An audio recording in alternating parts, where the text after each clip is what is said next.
Hello everyone, welcome back to my vlog, and I'm excited to be here again to share 10 happy things from my month in lockdown with you. So it's May, we're still pretty much in lockdown, though we can meet up with one or two other people now on a field somewhere, and slowly things are getting a bit more open. But yeah, it's still very quiet life here, but that's not to say it's not predominantly a happy one. Today the sun is shining, and that's my first happy thing. But as always, whenever I think let's make this vlog outside in the gorgeous sunshine, something is going on, and today someone's mowing their lawn. But that's okay, the sun is shining, which makes all this a lot easier, doesn't it? And what else have I got to tell you?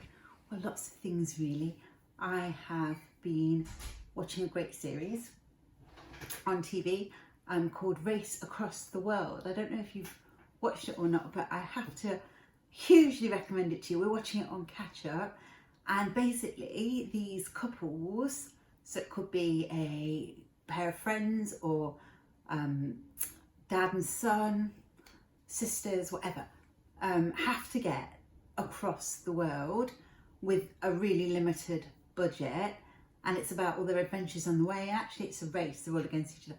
I love it. I binge watched the end of season 1 last night, so I'm a bit tired today, so I'm not looking so perky. But yeah, Race Across the World, highly recommended. What else have I been doing? Oh, yeah. Because I've got a bit of time on my hands, well, I did have, I don't anymore, but I'll tell you about that in a minute. I borrowed my daughter's logic puzzle book. I don't know if you've ever done logic puzzles. They're the ones where you have a grid going down and across, and you have to say when somebody did something matches with something, or what day of the week, whatever. If you've ever done one, you'll know exactly what I mean. I used to do a lot when I was a kid. What I realised is when I was a kid, I was really good at them, and now I absolutely can't make any sense of them at all, and she's had to finish them off for me. But I've had a really nice time doing it. We've done a few crossword puzzles too, and I live a really quite a busy life and often don't have the time for that stuff. But I'm getting older, I'm nearly 50. Oh my goodness, just a year and a half and I'll be 50. And I think it's time I slowed down and did a few more puzzles in my life. So I've been cooking up a few new things. I tried my hand this week at corn casserole, which was very nice. I did a vegan corn casserole, and I made cloudy eggs because I'm not vegan. My daughter's vegan, I'm vegetarian. I made cloudy eggs and they were awesome. If you haven't made them, I recommend the recipe by Emily Leary at the Mummy 2 blog. I'll put the link below. And basically you separate your white and your yolk, then you whip up your whites. Don't do it by hand. I did it by hand, and my hand, honestly, nearly fell off. Use a electric mixer. You whisk up your whites, and then when they're all stiff, you pipe them down, you put your yolk back in the middle and bake them, and they just look awesome and they taste great, and that was really fun. Cloudy eggs. What else? We made a bird feeder out of toilet roll this week. I would show it you, but it's out in the noisy garden. We got a toilet roll, we rolled it in peanut butter, and then we rolled it in birdseed, threaded some string through the middle, tied it up and hung it in a tree. Really super simple, but worked really well. Both my children's birthdays are next month. My daughter will be a teenager, she'll be 13, and my son will be a man really, I suppose. He'll be 16.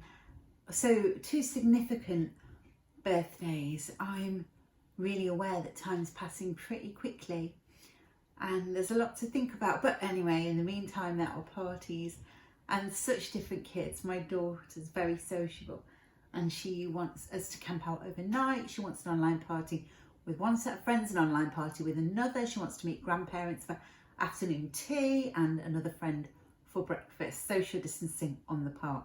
I am exhausted thinking about it, and she has 100 billion ideas for birthday presents. My son, who's very different and much more low-key in a lot of ways, just wants a chilled out day, wouldn't mind seeing a few people if they pop round, might see a friend or two. Can't really think of any gift ideas. Would like some money for travelling. Totally different kids, but I love celebrating their birthdays because it reminds me of when they were born, and it is a day to celebrate because absolutely, without any shadow of a doubt, they are the loves of my life, and they are worth celebrating. Awesome kids. I have a new book deal and it's very exciting, and I can't tell you any more than that, but yeah, so I'm writing a new book and I imagine it'll be out next year, though we've not set a date for it, but yeah, super excited about that. Kindness. I want to talk about kindness. The last 24 hours I've had 2 people unexpectedly, and not people I would expect, as well as the unexpected kindness, if you know what I mean, do something really nice to help me out and go out their way, and I'm really, really touched. And I think unexpected kindnesses are really precious, aren't they? It kind of shows you that even when you think people aren't thinking about you, they are thinking about you and they want to help you out, and that's really lovely. See my daughter out the window, she's trying to be discreet, but I can see her. Fitness. Have to talk to you about fitness. I've been still working on the Tai Chiing. I'm rather loving the Tai Chi. Do that every day, and I've been doing some weight lifting too, to try and make my arms a bit stronger. They're not that strong, I'm trying to make them stronger. And I've been walking quite a lot. It's funny, isn't it, how there's been like a real upsurge in fitness since this lockdown happened, and everyone's trying to make sure they do their hour a day, or at least something significant. I make sure every day I'm doing my hour. Yet, you know, before I definitely don't think I did. I think we'll all be fitter at the end of this, actually, possibly. I went to an amazing event last week. I didn't actually go. Well, I did go. I was present. I was an attendee at a bar mitzvah. My best friend is Jewish, and it was her son's bar mitzvah, and massive, important day for him, and he couldn't have the big party. He couldn't recite everything that he learned from his Bible and all of that at synagogue. However, it was awesome. They did it on Zoom, and the rabbi was in the garden, social distancing. Another rabbi came to the door, social distanced. The young man read out his Bible to his grandparents, and everyone were all watching on Zoom, and we had the privilege of being part of that. And it was full of warmth and love, and oh my goodness, he was amazing. So proud of the family for pulling it off for him, and what a story for his grandchildren. A unique bar mitzvah indeed. So they are my 10 happy things. I've had a really good month, and I hope you have too, and I'll be back to see you when hopefully the sun will still be shining and we'll get out into the garden. Take really good care of yourself. Lots of love.